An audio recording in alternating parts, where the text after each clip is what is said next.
the best part, and maybe it's just because I'm a voiceover dork, is waking up every morning and knowing that this could be the day that everything changes, right? Yeah. You get that next opportunity and you could book the big one.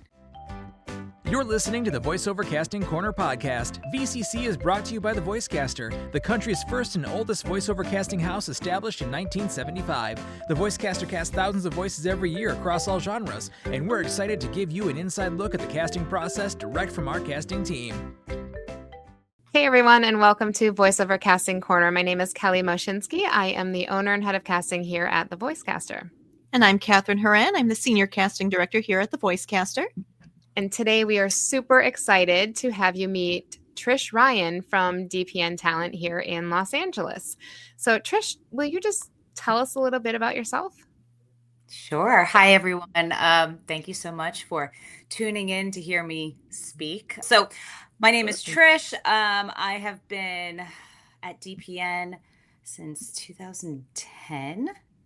So it's been a bit. I own the company now with my partner, Caminist, really my partner in crime. I will die with that woman. And my amazing staff. We have an office in LA, which is our main office. And we just last year opened up an office in New York. And I feel blessed. We handle mostly voiceover. We have an amazing on-camera department for commercials, but I would say our claim to fame is really our voiceover work. And yeah, that's it. That's me. Awesome. I love that.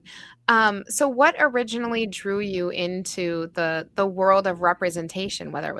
Did you start off as a voiceover agent? Did you start off in another kind of area as far as representation goes? It's so funny.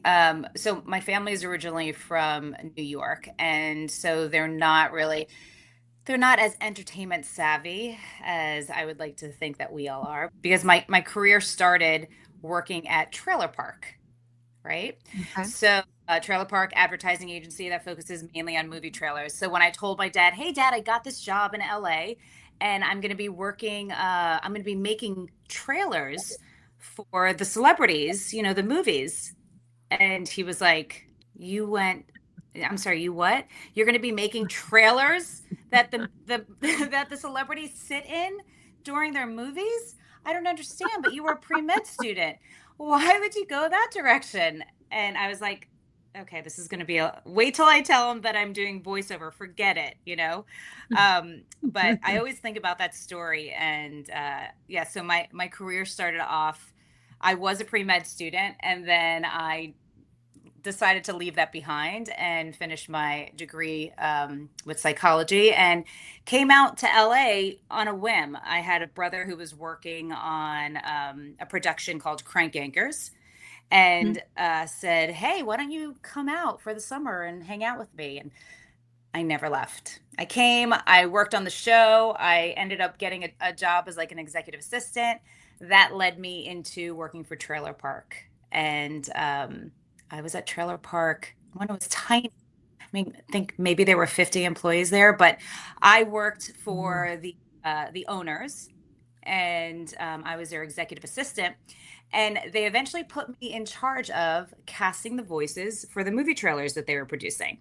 And so there I was, all of maybe 22, and I was on the phone with these managers and agents, and my idea of what a manager and an agent was back then, and of course being a little fearful and apprehensive, but I got the hang of it, and I started to book these voices, and I started to get to know these voices, and Trailer Park would start asking my opinion, and I would start writing copy, and so they pulled me and they sucked me right in.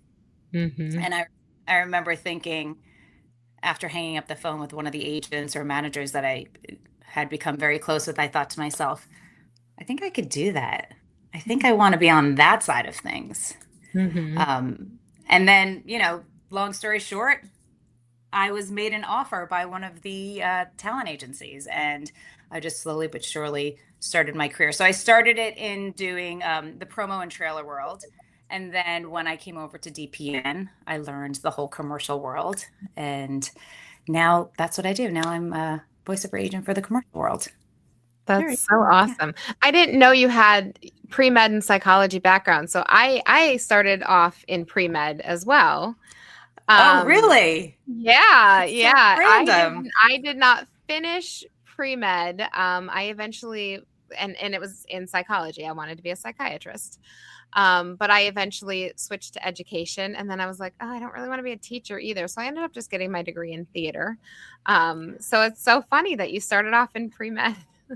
Yeah, and you know what? I didn't finish it either. After taking summer and summer of organic chemistry, I was like, I don't think this is the life I want, right? Yeah. But Yeah. but that's so funny that you went from psychology to theater. I mean, I would have never ever gone that route just because that Yeah. just wasn't my personality or my interest. But you must have Yeah. always had that interest. Yeah, for me it was one of those things where it's like I was so involved in the theater department. It's honestly just what made sense. I was spending all my hours there. It's like I worked in the box office, I was directing, I was taking as many theater classes as I could just because I loved it. So it's kind of ended up being kind of the natural path. But yep, started Right. off in pre-med and theater was kind of my outlet.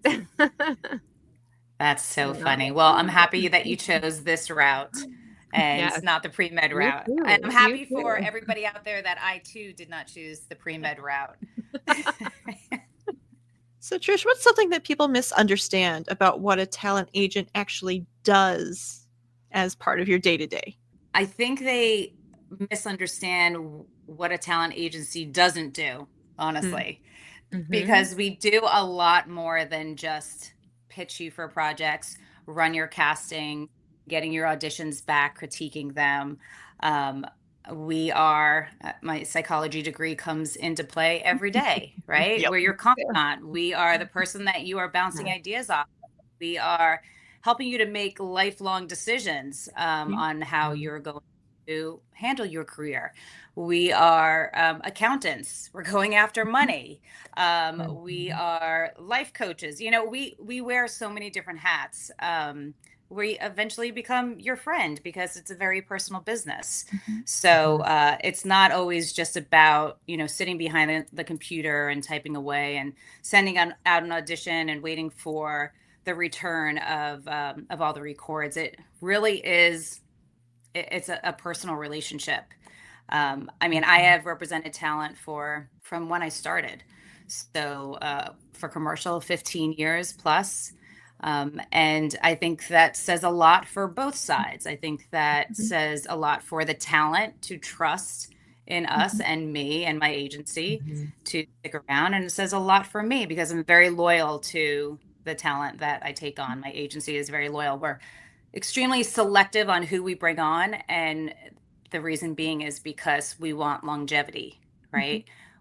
We Mhm. we really we treat our agency like it's a family. Yeah, we wear a lot of hats. We do. What's your favorite part of watching an actor's career grow? When you take somebody on who's whether they're new to the industry or just newer to you, what's your favorite part? Um, I think it's really just seeing their success blossom, right? A lot of the talent enter into this industry.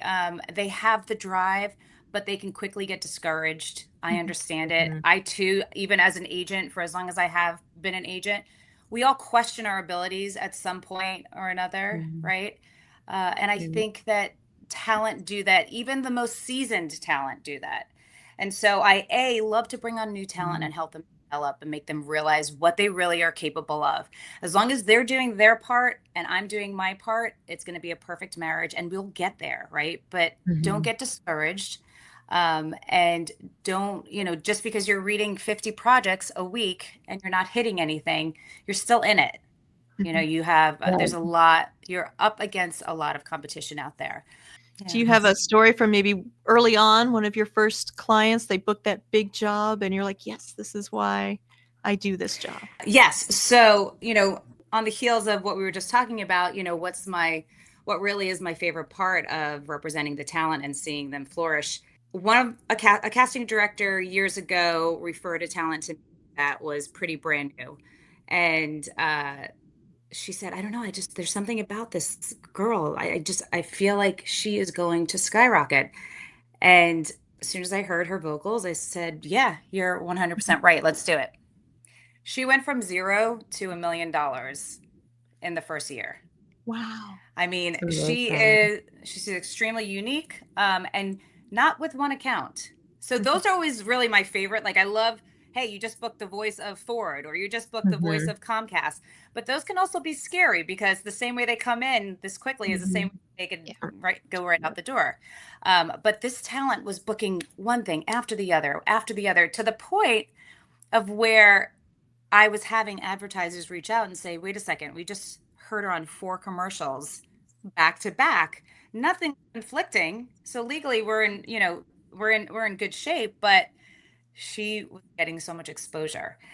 And just Mhm. to see a talent go from being on the greener side and really taking an interest in her and helping her to flourish, and then she just took off. It was, I mean, so amazing. And she still does so well. But I have so many success stories like that. And I feel really, really lucky that Mhm. that I've been introduced to a lot of these amazing talent, and B, that they've stuck along for the ride with me. Yeah. Because it can be a daunting Oh, business. It could sure. be a very isolating business too, right? Mhm. So yes, Mhm. that was one of my, and I think about it all the time. That was one of my, favorite stories of a talent specifically. So when you're not working in the voiceover world, what do you do to relax or to restore balance?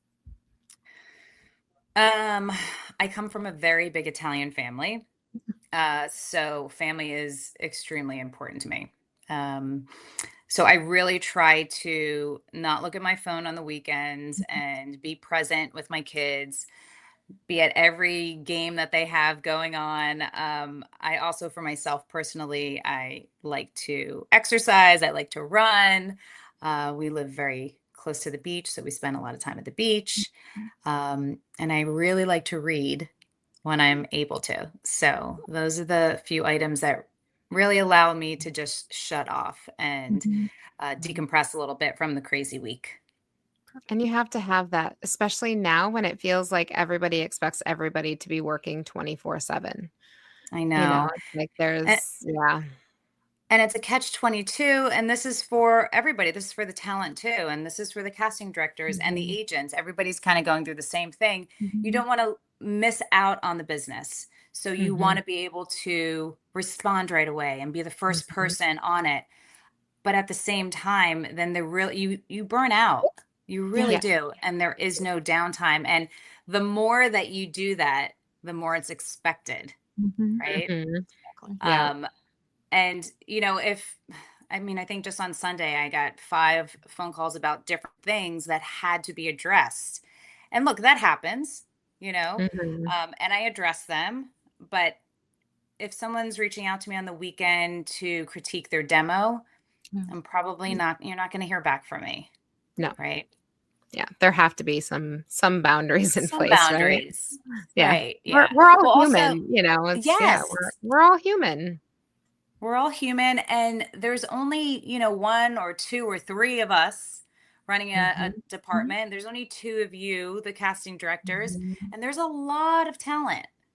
So Yep. um, we really have to protect our boundaries. This is something that everybody always wants to know, but, what stands out to you when a talent is going to submit to you and you're considering signing them? What is it that stands out typically? And, of course, this can be a million different things, but for Yeah. you, what stands out? So what stands out to me the most is somebody who is they are ready to hit the ground running, right? Mhm. So when you come to me, you have a studio that is soundproofed. You have the ability to have Source Mhm. Connect from your house. You have some experience under your belt. You are able to replicate everything that you have advertised on your demo if I put you into a session. Good. That is what really, really interests me. I've had situations where someone has produced a really great demo, and then when it's time for them to record, I've had them pulled out of a session in the middle of a session. And that's not a good look for us. It's not a good look for you. Mhm. I'm all about being ambitious and, getting it done and chasing your dreams, but make sure you're ready Mhm. before you come to me. Yep. Also, what I Sure. really, really can't stand is when someone sends me a submission email and either A has my wrong name on it, or B, they've CC'd every agency Yeah. on their submission. So I now know that that person has submitted to everybody. And I know as soon as they press send, they're like, oh my gosh, what did I just do? You're only going to get that one chance to Yeah. present yourself. So present yourself properly, right? Yeah, I'm Mhm. always like, sometimes it depends on my mood. Sometimes I'll write back something funny like, oh, hey, what's going on, guys, over at SBV, or something like that, because it just shocks me that, when you have that one chance to reach out and ask for representation, you got to be really careful. Mhm. Definitely. Yeah. Oh, man. Um, you brought up demos. How much do demos matter for you? And what do you think separates a good demo from a great one? Um, I'm always kind of careful with the demo game. So I want to make sure when I'm hearing a demo that it truly is everything on that demo is what you're capable of doing. It doesn't Mhm. necessarily have to be a real spot. You might very well have created a mock spot, and that's fine as well. The whole purpose of the demo is to showcase the best of your ability, right? It's your business card. Yeah. So it's really important that it's showcasing a bit of range. Do I feel like demos are, as important as they were 10 years ago? Probably not, but I do make sure that every one of my talent has a demo up on our website because you just never know who's looking around, Mhm. Yeah. right? Yeah. And even more so on the flip side of that, you have to be careful what you put on a demo because, especially if it's a mock spot. I recently had someone Mhm. reach out to me and they were interested in one of our talent. We didn't even run an audition. They were interested in the talent for an automobile, but they were held up on the fact that the demo that was on our website, they had a Buick spot or something. Mm. And funny enough, it was a fake spot. Mm. That talent specifically never even worked for Buick. But they approached me about it. Mm. So you have to be careful what you advertise on the spot sometime or on the demo. Sometimes I will advise clients to, especially if they're up for an account, pull that demo down and pull Mhm. anything off of that demo that you might have on there that could be considered conflicting. So yes, I do. I think demos are important, but make sure before you put one together that you're ready to put it together. Otherwise, you're going Mhm. to be fixing it more often than you're Mhm. going to want to be. Yeah. Yeah. Yep. Totally agree. How important is social media presence or personal branding for you? Funny enough, DPN, we never did social until just this year. We just started doing a little bit of social this year. And we're careful what we put up as well for that exact reason that I said, right? When it comes to Mhm. commercial, even if it's not a conflicting problem with two conflicting products or something that you had done a while ago, you also just have to be careful of showing too much overexposure, right? Mhm. So I know talent love to showcase what they booked, and I like to do it as well. But Yeah. sometimes too much of it does show a little bit of overexposure, and Mhm. brands are always perusing that content, Mhm. right? Yeah. So Mhm. it's hard. It can work in your favor and it could work against you. So I think there has to be a Mhm. happy medium. You don't need to always be advertising just every spot that you've been on. Maybe you want to advertise the fact that you went to a con and you did some signing, or Mhm. classes that you're involved in, or conventions that you're speaking at. Yep. I think your social media needs to be more comprehensive and not just focused on your voiceover career. Mhm. Because then it's more so just a platform for gloating, you Right. know Yes. Yeah. and that's annoying. But yes, Yeah. I do think that, look, we're agents, and our job is to seek out opportunities and to be in touch with ad agencies and try and find new business for you. But there are so many different avenues to pull business in from that I'm not opposed to my talent being a part of that process as well. Absolutely. And sometimes social media helps with that. So Mm-hmm. Definitely. Yeah. Yeah. Are there any trends you're seeing right now? Are there any genres or styles that you're seeing booked more frequently than others? a client was just asking me about this today, where he felt like the content he was seeing on TV was a little bit less thrown away and more jovial and a little bit more performed. And I think the trends, I wouldn't say that there is a specific trend to be going towards right now or to be seeking Mhm. out, right? I think the trend and will always, I think what the trend will always be is talent connecting with the Mhm. spot, right? Yes. And so, Yeah. yes, this talent of mine that mentioned the trends that he's seeing is seeing a lot of jovial and upbeat content. I mean, we're in the holidays right Yeah. now, right? So we're Mm-hmm. heading into that. So that is what you're going to see, and that's a seasonal trend, right? Mm-hmm. When it's if we're going through a recession or we're going through COVID-19, what's the trend then? It's a little bit Right. more Warm, subdued, passionate. Mhm. Mm-hmm. warm, compassionate. So I think the trends are really based on what's going on in the world at that moment. I try to tell talent not to get too wrapped up in the idea of trends. You really just need to focus on what you're capable of doing, connect with that product. If Yeah. you are the vocal quality that just happens to work, then great, you're going to get the job. But 9 times out of 10, and you guys know this, when the casting goes out, they don't even know really what they're looking for. I mean, the specs are Mm-hmm. so vague. It could Mm-hmm. be anybody. And until they hear it and they cut it into the Yeah. spot, then it all of a sudden makes sense and it works, right? So, Yeah. yeah, try not to get too wrapped up in the trends. And just because you have a deeper voice or just because you have a more high pitched voice, all of a sudden you're not fitting within the trend. Every product, they're advertising all different ways, all Mm-hmm. different times of the year. I think Yep. that's the best way to approach it. Exactly.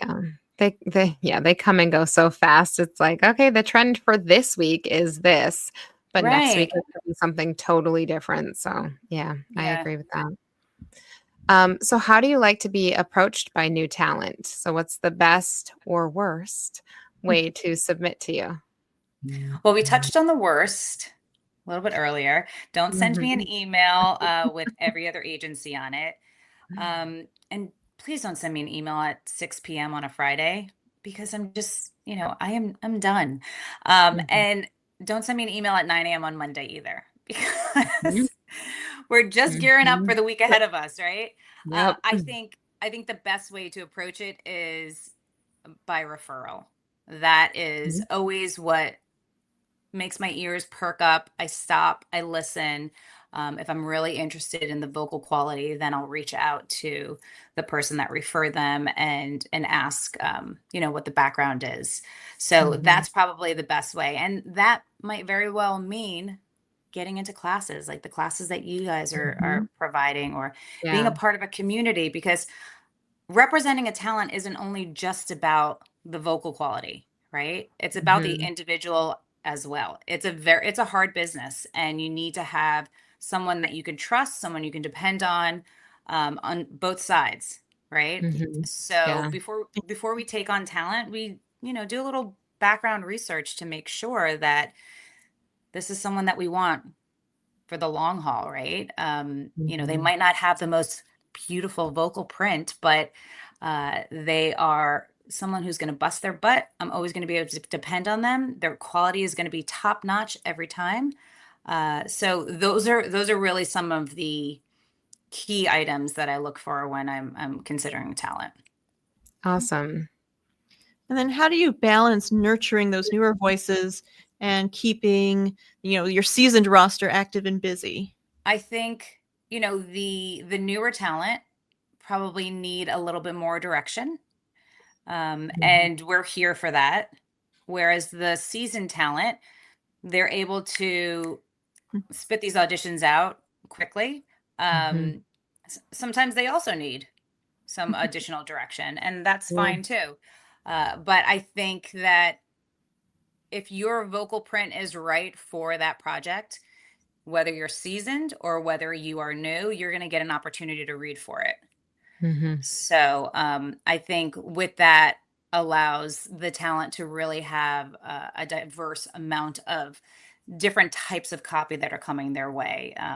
Also, we try to stretch those talents. So the talent that we've represented for a long time, you just naturally, it's human nature to pigeonhole them into what you think that they're capable of doing. So I like to pull them out of that and have them try something different.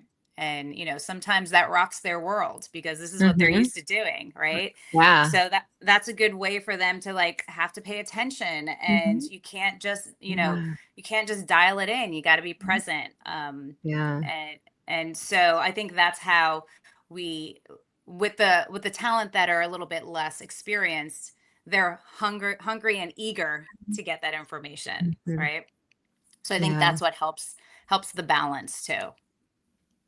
Awesome. So kind of on the flip side of that, what are some reasons that you would drop talent? If you ghost me with auditions, I will either get rid of you or I'll just forget about you. We are moving at such a fast pace all day long. We are getting deadlines that are, all throughout the day. We're getting auditions that come in at 9 o'clock at night that are due the next day at 11 o'clock. I don't have time to babysit, and I don't have time to chase talent down. If you are going to treat this voiceover industry like the redheaded stepchild, then that's what you're going to get out of it, right? So it really is all about what you put in is what you're going to get out. It is my pet peeve when I have to look through my list and say, this person's missing again. This person's missing again. And then I'm hunting them down. And as casting directors also, there are times where you can only submit, you can only submit 3 or 4, or you can only submit 10 from your agency.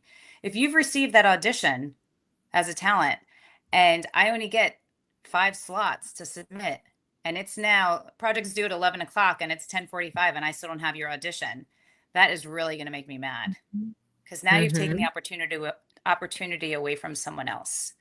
And then eventually what happens is I lose trust in that person, and that is a reason to drop them. Yeah. We do not drop talent because they haven't been booking for 6 months. And I know that is always a misconception. Yep. Oh my, right? I'm sure That's you what guys hear it all everybody the hears. I time. haven't booked for my agent in a month. I'll hear from people sometimes, and I'm like, that doesn't mean they're gonna drop you. It's like that's not how this works. So No, I mean, that's part of the process too, right? What I would say is don't bring attention to it. We're aware, we are aware that you're not booking. And we too, like, it's a two-way street, so we too want to feel like, what can we do to help you to book, right? It's not always also your fault or the agent's fault.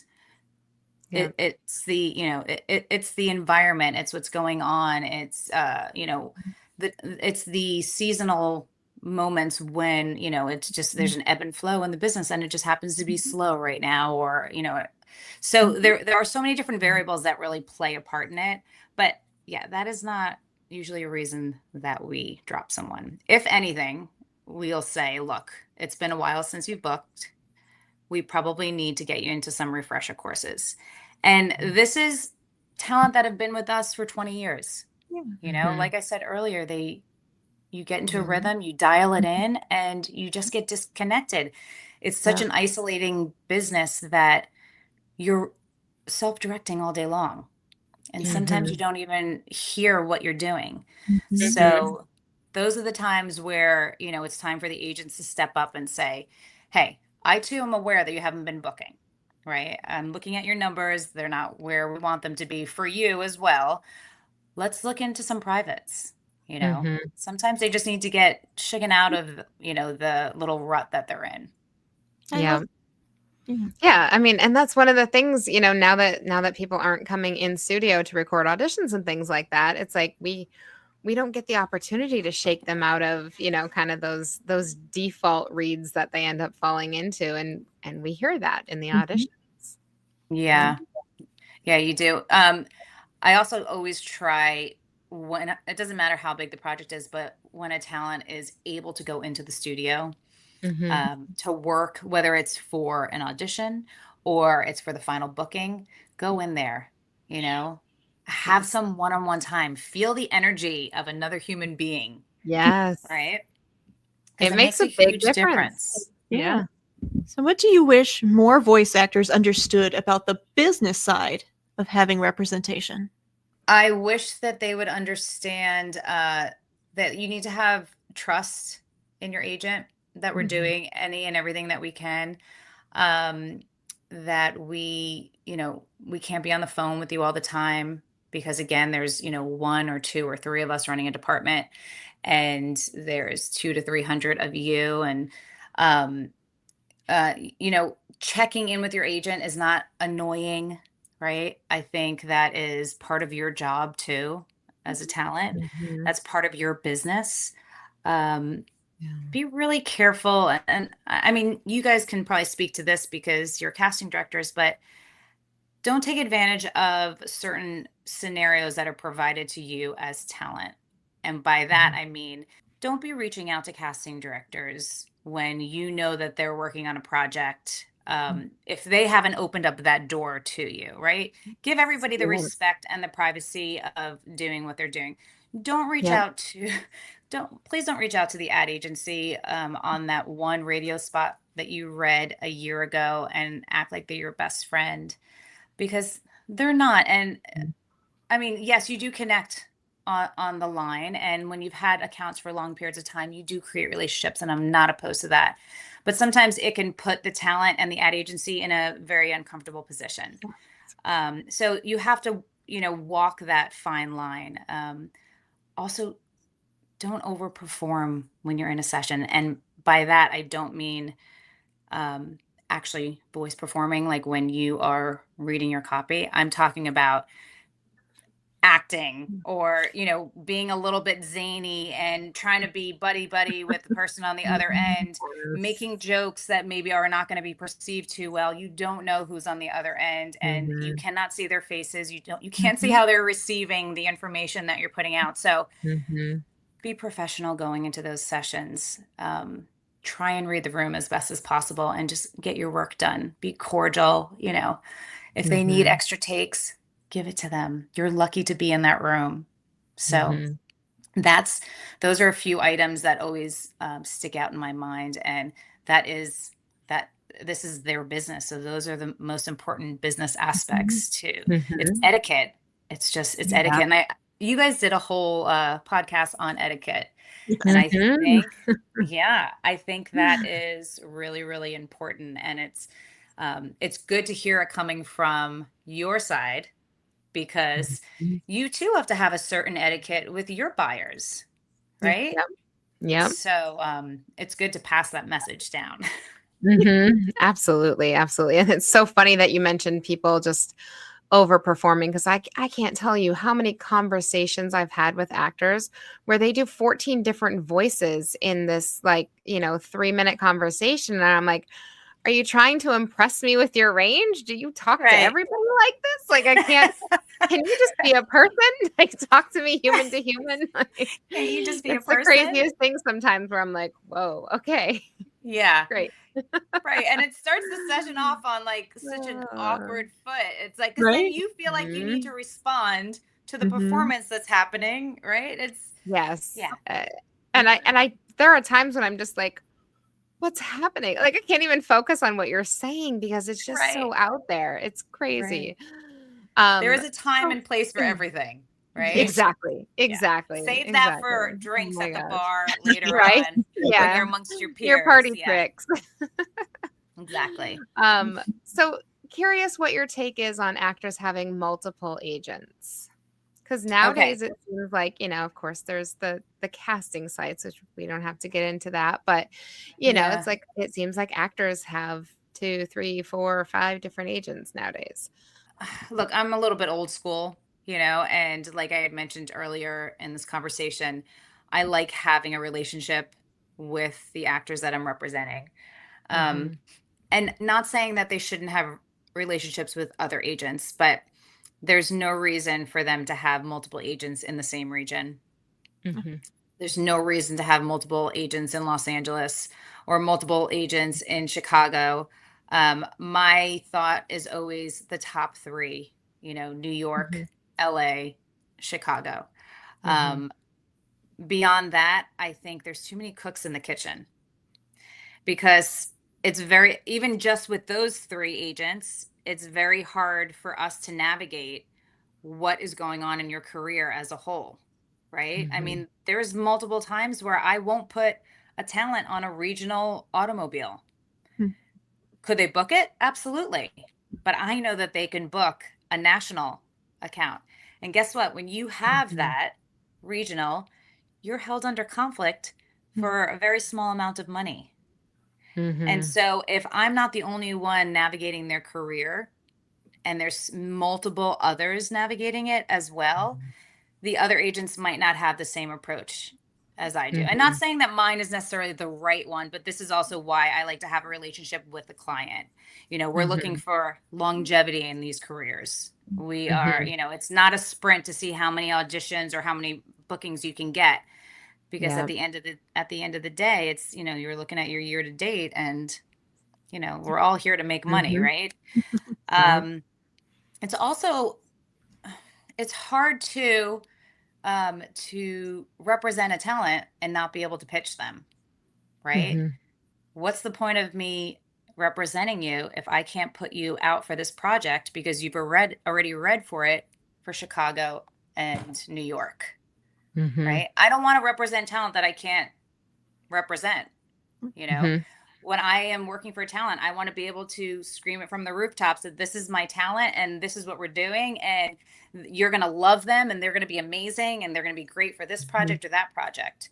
So when you have too many small regional agents involved in that process as well, it muddies up the waters. It's very Mhm. normal practice to have a New York agent if you live in Los Angeles or vice versa, a Chicago agent. But I think anything beyond that, it's overkill.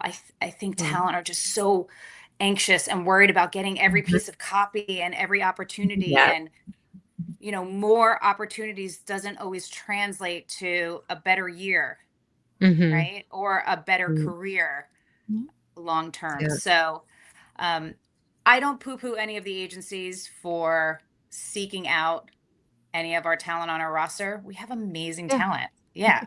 They should Mhm. want to represent Good. our talent. But I'll tell you this much, if I am representing you and you have a regional agent and they're working on the same project I am, I'm submitting you on it. I am your Mhm. home agency. I am your main agent. They play second Mhm. fiddle. And if that doesn't work for Mhm. you, that's okay. But it doesn't work for me either. Yeah. So Yeah, that Yeah. makes That's sense. great. That's great. What's a common mistake that you see voice actors make that holds them back from getting signed or from booking more often? getting in their head.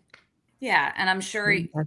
you see it a lot too. I feel like you Mhm. probably have a lot of actors come to you once they're going through like the lull in their career and We put they our need some. therapist hat on. Yeah, exactly. Right. Right, Yes. exactly. Um, but I always tell talent, you know, first and foremost, you have to be mentally healthy. This is going to be a bumpy ride for Mhm. your entire career, whether you're doing any kind of acting is, Yeah. right? Yeah. There's so much uncertainty, but you have to have it's a very specific, special individual that can handle that type of life, Mhm. right? I could never do it. It's That's hard. why I'm on the agent side, right? Because I need more stability, Right. Same for us. right? Yeah. But I commend all of my talent and I understand how, look, when the paychecks aren't coming in, Mhm. how can you not get in your head, right? But Mhm. But when work is slow, that's the time to do your homework. That's the time to reach out to your community and get together with Mhm. different actors, Mhm. get together with your friends. That's the time to go into some of these conventions and see the people and network a little bit. Mhm. If you stay locked up in your booth, your reads are going to come out the exact way that you feel. Mhm. So I think that's probably one of the biggest things. And look, it's so much easier said than done. I'm not the one who went from making really good money to now I got to get a side job. I understand Yeah. it. But the best part, and maybe it's just because I'm a voiceover dork, is waking up every morning and knowing that this could be the day that everything changes, right? Yeah. You get Mhm. that next opportunity Yeah. and you could book the big one. Yep. So I think if you can have that thick skin, it'll be a less bumpy ride, I think. Yeah, yeah, for sure. So, what is something that could make an actor more agent friendly? So, someone that you would, find easier to represent or easier to pitch to your clients, things like that. And I hate saying this because I know everybody has a life, beyond just voiceover, but um, being available. Because when I get those Mhm. last minute auditions, there'll be times I have an hour to turn something around, and I know instantly my top 10 names that are going to be able to flip that around. And Mhm. if I book them, I don't have to worry about 17 different bookouts in their calendar or Mhm. 17 other reasons of why they would not be able to make this session happen. Mhm. And that is agent friendly. And Mhm. I'm sorry that you have to sort of be on call, but it's the golden handcuffs, right? Mhm. You have to take these opportunities when they come up because they're not always available. So Yeah. that I think is the most important part. And also when you book that job, like your studio needs to be up and running and ready to go. If I find out Mhm. the night before that there's construction going on next door and you haven't been able to get a clean audition out for the past week and you've been running to a studio, no, no, no. I don't want to start at 6 o'clock at night looking for a studio for you. You know, Mhm. I need communication. So Mhm. communication is really, really key. Those two are the two items that are a must for me. Mhm.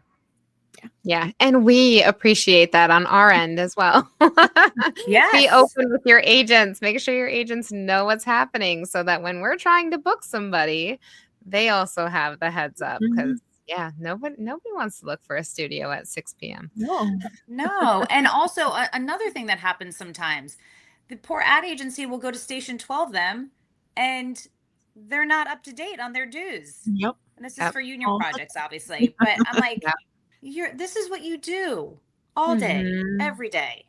You know, you have to pay your union dues and you have to pay your taxes. Get those Yep. things handled, right? And don't, I mean, when I get the Yep. call saying, well, no, he's not cleared, well, everybody starts, getting frantic. I'm like, okay, Mhm. we'll get oh, I didn't even know. I don't know how I missed it. So yeah, just be on top of your stuff. Mhm. You know, Yep. always, I always say this to talent. You're only responsible for yourself, right? Mhm.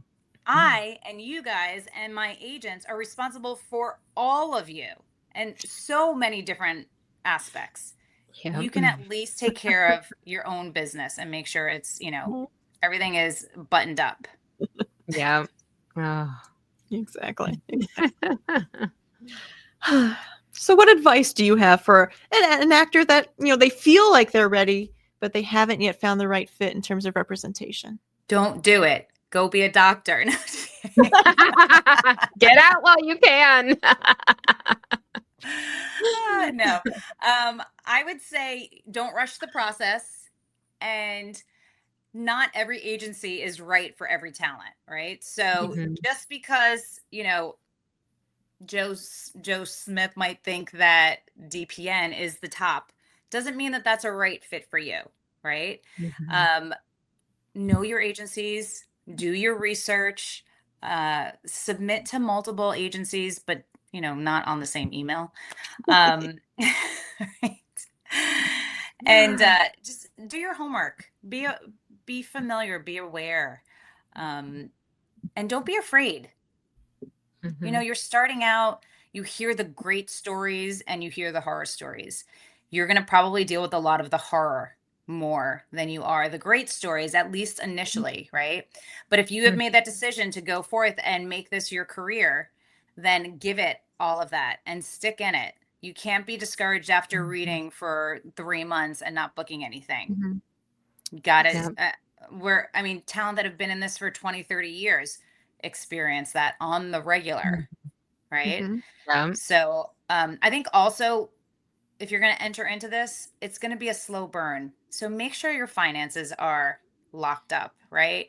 Because if you're depending on the Mhm. success of this to feed your family or to pay your bills, you're going to be in your therapist's office more than you want to admit, right? Right. You need to be able to go into this with a clear head and know that, you know, things at home are not going to fall apart if you don't make Mhm. money for 6 months.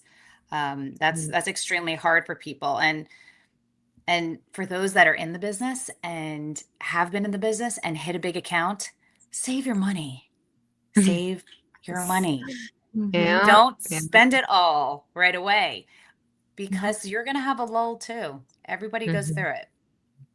Yeah. So that's Yeah. my Don't advice. go don't go buy the fancy car with your first big No, project, right? no, Oh, yeah. not yet anyway. Exactly. All right. So let's move into our fun lightning round. So we're just going to throw some questions at you and you just answer. We'll throw another one. Just we'll keep it fun. Okay, So first of all, coffee or tea? definitely coffee. Same. What's your favorite color? I like navy blue. Favorite voice type to hear in an audition? I find myself leaning towards textured a little bit more than the non-textured, a little bit of the lower register. Mhm. I have plenty that are not that, but just my ear likes that. Mhm. Yeah. Good. Good. Most unexpected project you've ever had come across your desk? I don't think anything is unexpected these days. It's true. I mean, I have cast for some of the craziest things, as I'm sure you guys have as well. Mhm. Um, I have cast for a grease stain on a shirt. So All that's right. kind of interesting, right? Yeah. I love those objects that are not supposed to be animated that they animate and then we get to voice them. Yeah. So yeah, I Mhm. think I remember doing that one, and I think everybody knows Ken Campbell. He was the voice of that, and Yeah, it just worked out so well. that's awesome. I remember we did a casting for a weed museum Mm. that you could walk through. So it Really? was like the audio for a weed museum where you could learn about cannabis, all the things about cannabis. I'm like, that might be one of the strangest ones. Okay, I'll make sure my kids aren't tuning into that one. Right? Right? What is a dream brand or campaign that you'd love to book a talent on that you haven't yet? I'm gonna sound like a real jerk by saying this, but I feel like there's no brand that I am dying to book that we haven't already had access to. Yeah. And for that I feel really, really blessed. Um, we have really been able to book in all different genres. So I'll flip that question around and say I just feel very blessed to have had the opportunity to book so many great, amazing brands, and I will keep welcoming them. Awesome. Yeah, Awesome. I love that. One word that describes the current state of the VO industry. challenging. Hmm. I like that. Yeah, That's good. That's good. And finish this sentence. The future of voiceover is complex but bright. good. Good. I love that. So good. All right. Well, thank you so much for joining us today, Trish. It's Of been such an course. amazing conversation, and I feel like people are going to get so much out of this. Love getting these These are- insights on other parts of the industry. Oh, Mhm. you're so Yeah. welcome. You guys get me talking and then you won't be able to shut me up. So I will leave Perfect. you with that. But thank you so much for inviting me. It was really fun hanging out Yes. with you guys. And Thank you. I hope to see you both soon. Don't work too hard. Thank you so much. Same to you. I'll try not to send you casting at 9 p.m. No Hey, guarantees. you know what? No guarantees. That's But good. That works for me because now at that point I've put my kids to bed. I have clear head. I'm ready to go. So yeah. keep them coming. Perfect. Perfect. Mom to mom. It works. It works. Yeah. Awesome. All right. Thank you so much. Catch a new VoiceOver Casting Corner episode every second and fourth Tuesday of the month. Be sure to give a thumbs up, subscribe, and follow us at The Voicecaster on social media. Thanks for listening.